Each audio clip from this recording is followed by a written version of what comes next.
bloated ka, hindi ka matunawan, ilang araw na hindi ka pa nagpo-poops, may constipation ka. At alam nyo ba, kapag hindi ka nakapag-poop ng ilang araw, ay pati hininga mo, babaho na. Kasi hindi mo na mailabas yung waste ng iyong katawan. At kung babae ka, pati yung yung flower mo, mangangamoy na.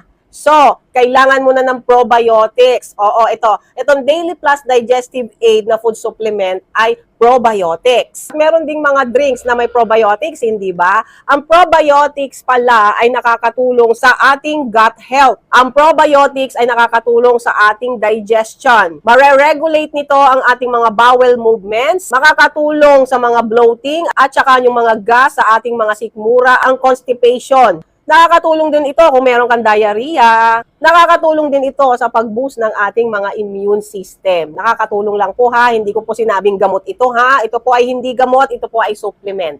At syempre, kapag healthy ang ating gut health, ang ating digestive system, magiging maganda ang ating aura, di ba? Lalabas ang pagka-fresh natin. O, sa mga may problema po dyan, sa